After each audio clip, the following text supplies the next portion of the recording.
Hello. Tomorrow, starting July 1st, we have new laws for e-bikes and e-scooters in Queensland. And I'm going to go through what I know and what I could find out in regards to the new rules. I'm going to quickly go over the old rules so we currently have the things that haven't changed. So, let's start. And because I ride an e-scooter, I don't ride an e-bike. I'm not going to touch too much on e-bikes, but I will.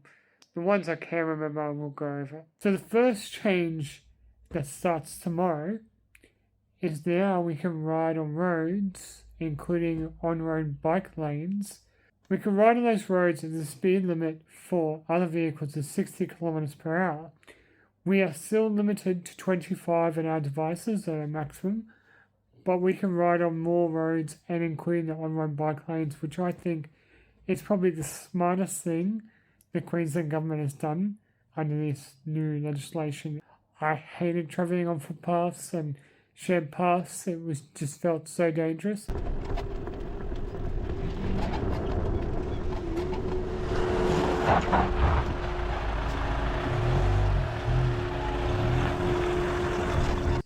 Now we can get off the footpaths and onto the bike lanes, which is probably the best thing they've done so far. Most of the other laws have not changed. You still need to be 16 to ride unsupervised with a minimum age of 12 to ride with parental supervision.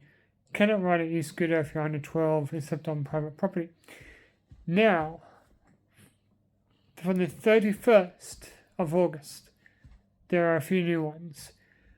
One being, which I hate, is a requirement of a learner license minimum to ride an e-scooter. You must have a learner car license as a minimum to legally ride these e-scooters. This is terrible. I didn't have a license until I was 27 years old. And think about all these people that have disabilities or from overseas that can't get a license. It's going to kill tourism. The next one, I don't have specific dates for, but I know by the 28th of February, you will need these things done. Compliance plates.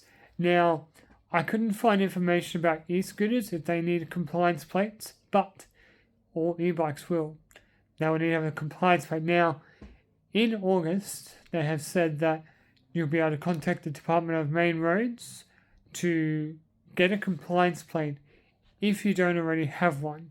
So that at least you can do that now to reach these compliance plates to get one.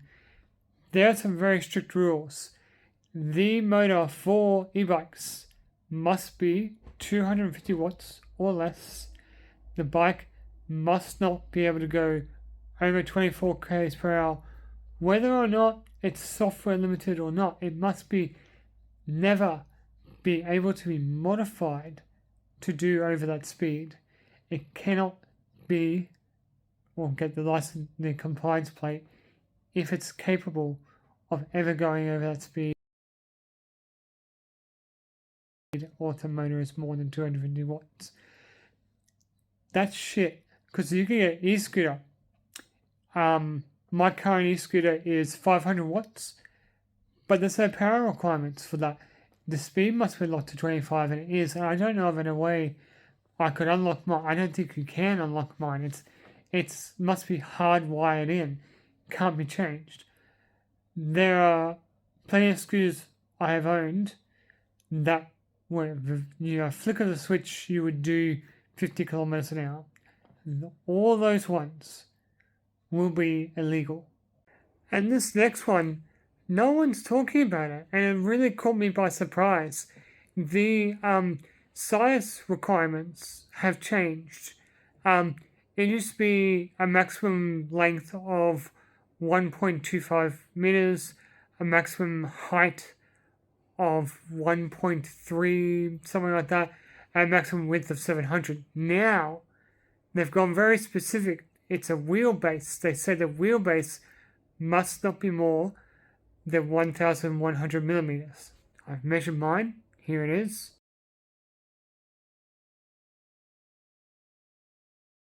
To measure your wheelbase, you go from axle to axle. So, as you can see in mine, it is well under that limit. But I think a lot of them won't be under that limit. That's a new thing that they've brought in. So check your e-bikes, get out your tape measure, and measure it from axle to axle. And the final one that I'm going to talk about today is police will have the power to seize and destroy illegal e-bikes. So if your bike doesn't have a compliance plate and doesn't fit the requirements by the 28th of February, they're going to take it off you and you are never getting it back. They can also fine underage riders' parents. The rider won't get fined, their parents will. It's going to be a big bust to the industry. Like a lot of these scooters, like I'm trying to stay away from brand names, but I know the ones I've owned, all the ones I've owned, were capable of doing speeds higher than that. I've owned multiple brands, so this is the first one I've had, which is the Kush Mini Steezer X by FIIK or FIK. Yes, I know how it sounds. This is the first one I've had that cannot do faster than 25. Most of the rest of it is just, no holding your phone while riding and no drink riding. Must be over 16 unless you have parental supervision. All that stays the same. So it's just the licensing, the speed restrictions, power restrictions for e-bikes, and compliance plates for e-bikes. So the big ones that I don't like, and I think it's going to kill a lot of people. A lot of people aren't going to be able to ride because they won't be able to get compliance plates, just because their devices are too powerful. What are you doing, Queensland? This isn't going to stop people riding the illegal devices.